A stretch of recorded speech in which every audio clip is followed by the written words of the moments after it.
It is 10:20 a.m., the Bad Route Rest Area. The name itself sounds like a warning. Located 22 miles west of Glendive, Montana, this is a place where civilization thins out and silence takes over. But this morning, the silence is broken by the roar of an inferno. A 1,980 Plymouth Horizon is screaming in flames. The fire is so intense, it melts the dashboard. It blisters the paint. Sheriff Jim George arrives on the scene. The heat hits him first, then the smell. It isn't just burning rubber. It is the distinct, sharp sting of gasoline, an accelerant. This wasn't an engine failure. This was an execution of property. But as the smoke clears, the sheriff notices the first glitch in reality. The car is empty. There is no body in the driver's seat, no body in the passenger seat. The keys are missing. The ground outside is frozen hard. No footprints leading away. No signs of a struggle in the dirt. Just nothing. The car belongs to Dexter Stefonek, a 67-year-old widower from Wisconsin. Dexter is a man of routine, a man of safety. And here is the detail that makes the hair on the back of your neck stand up. The forensic anomaly. Dexter is a small man. He stands barely 5'5". To drive this car, he has to pull the seat all the way forward, his chest almost touching the steering wheel. But when the investigators look inside the burnt wreckage, the driver's seat is pushed all the way back, as far as it can go. This car wasn't driven here by Dexter. It was driven by someone with long legs, someone over 6 feet tall, someone who was sitting in that seat while Dexter was already gone. How does a healthy man, a loving father, simply evaporate from a burning car in the middle of a Montana plain? Why are there no footprints? And who is the giant sitting in his driver's seat? What happened at Bad Route wasn't just a disappearance. It was the opening move of a 40-year chess game between a cold-blooded predator and the ghost of the man he tried to erase. Welcome to the nightmare on Interstate 94. To understand the horror of the ending, we have to look at the beauty of the beginning. November 1985. Ronald Reagan is in the White House. The world feels safer, simpler. Dexter Stefonek is not a risk-taker. He is not a drifter. He is a 67-year-old father who just wants to go home.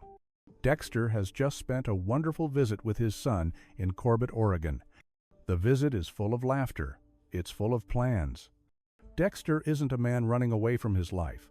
He is a man rushing back to it. He lives in Wisconsin. He has a routine. He has neighbors who wave to him.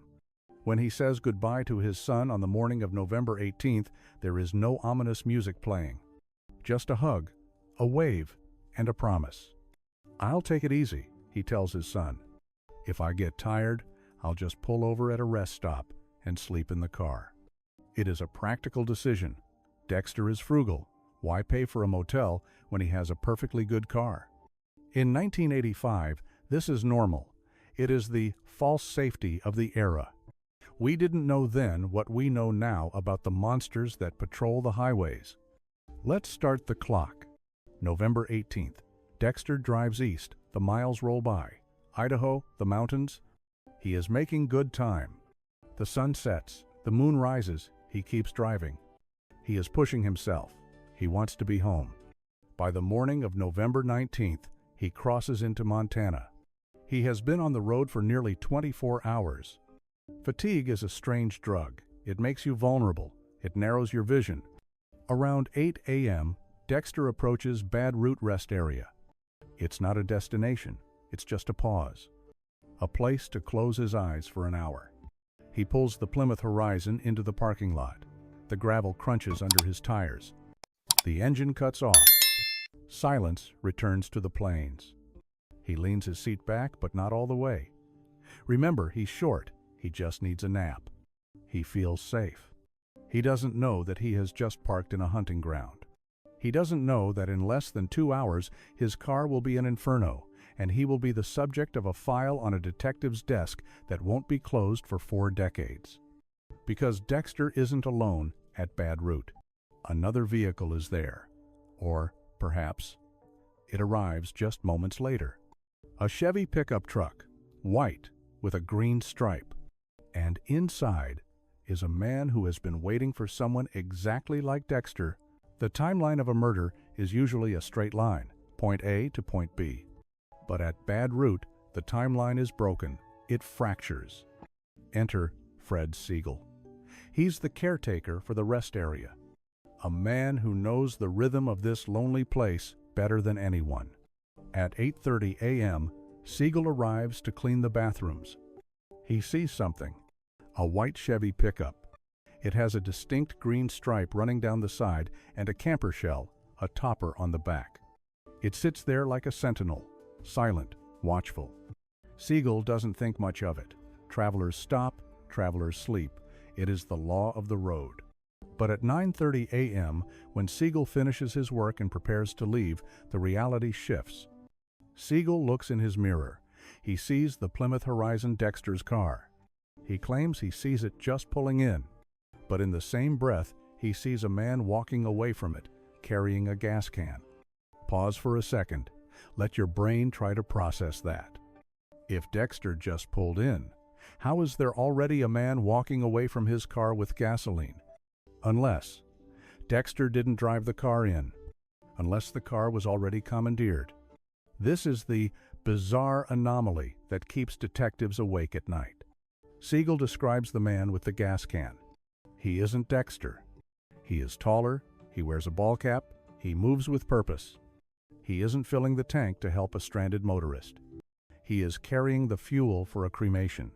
Siegel drives away, thinking it's just a mundane maintenance issue. He leaves Dexter Stefonek alone with the man in the ball cap. 30 minutes later, the smoke begins to rise. The environment here isn't just a backdrop, it is an accomplice. The atmospheric villain. Bad Root Rest Area is a dead zone. No cameras, no phones, just the wind drowning out the screams. If Dexter fought back, the only witness was the prairie grass. And when the fire starts, it destroys more than just the car. It destroys the timeline. Winter hits Montana like a hammer. For 4 months, the case freezes, literally and metaphorically. Sheriff Jim George has a burnt car. He has a missing man, but he has no body. Without a body, is it a murder or is it a disappearance? The snow buries the plains, hiding whatever secrets were left behind. The Stefonek family waits by the phone in Wisconsin, but the phone never rings. March 8th, 1986. The Thaw comes, 17 miles away from the burning car. In a remote, trash-strewn area near the railroad tracks, a couple is scavenging for aluminum cans. They aren't looking for horror, but they find it. Underneath an old, rotting mattress, they find Dexter. He hasn't just been killed, he has been erased. But here is where the logic of the case snaps in half. The red herring that confuses everyone. Robbery seems like the obvious motive, right? A lonely traveler, an easy target. But lying right next to the body is Dexter's suitcase. And inside the suitcase is his money. His cash is still there. Why kill a man, burn his car to cinders, drive his body 17 miles into the Badlands, but leave his cash? This screams of something else, something darker than greed. The autopsy reveals the brutality. Dexter was beaten, savage blows to the head. And then, the execution.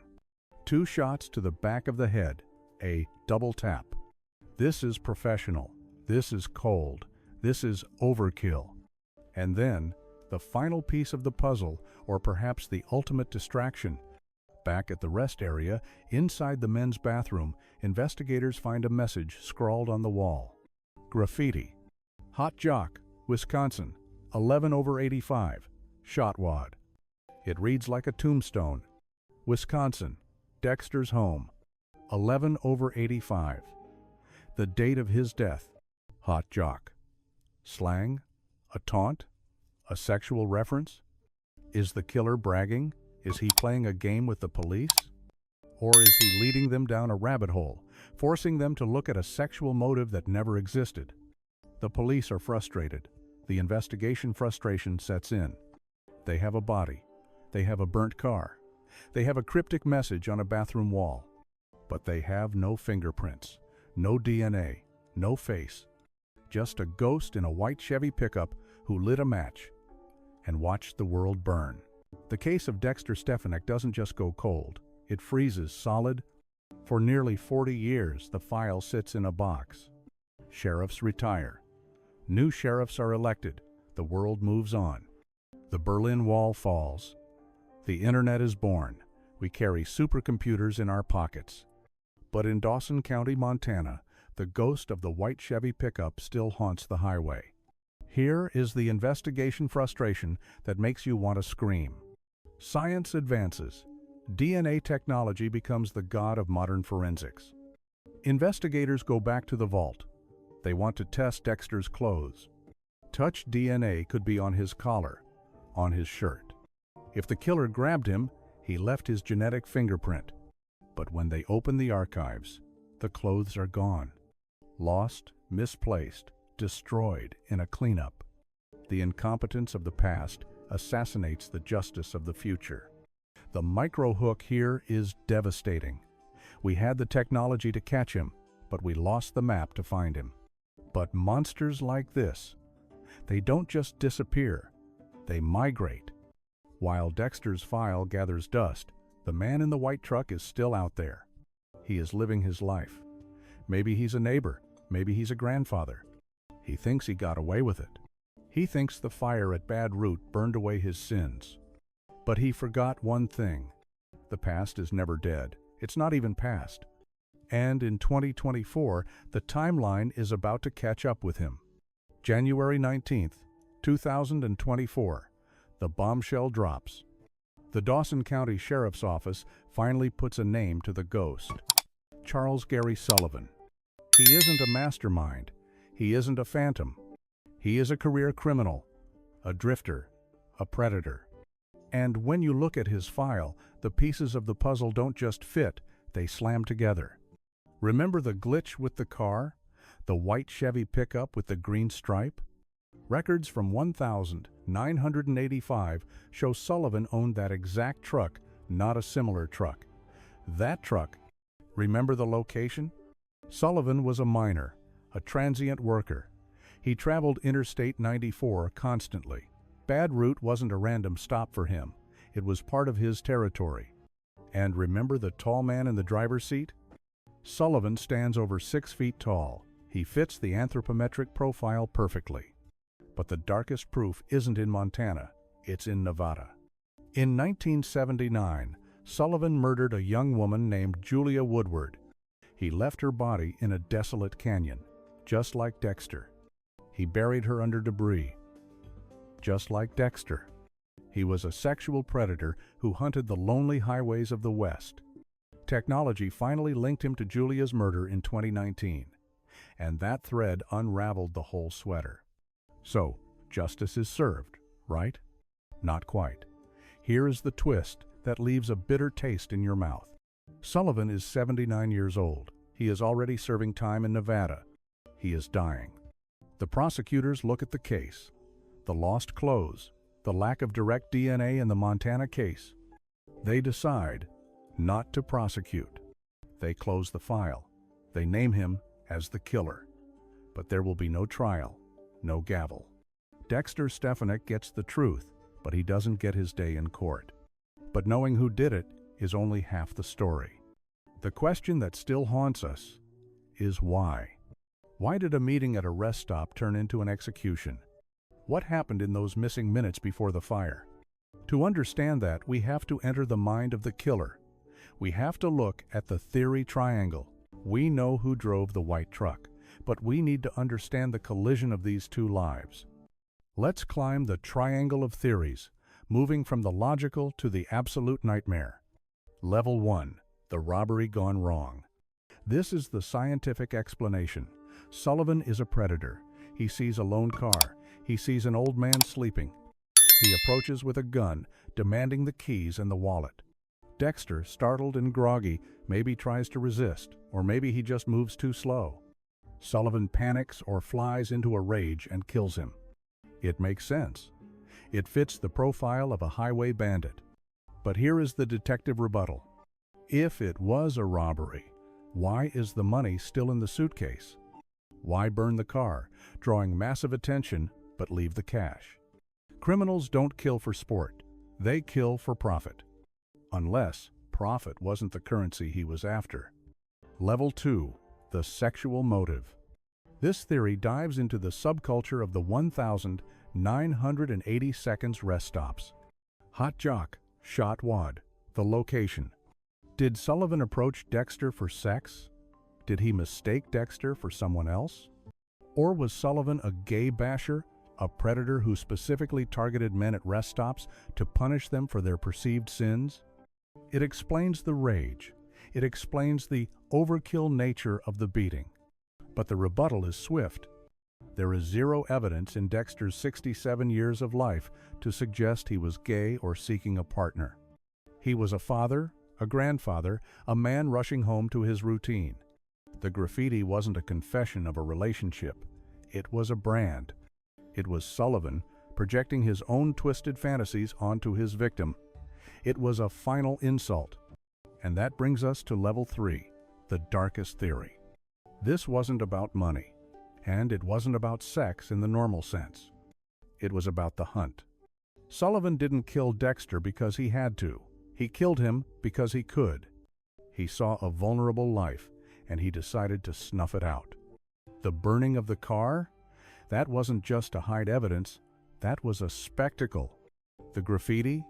That was him marking his territory, like a dog. He wanted the police to find it. He wanted to play a game. But if you think that's the end of the horror, you're wrong. There is one final Conan element hidden in the files.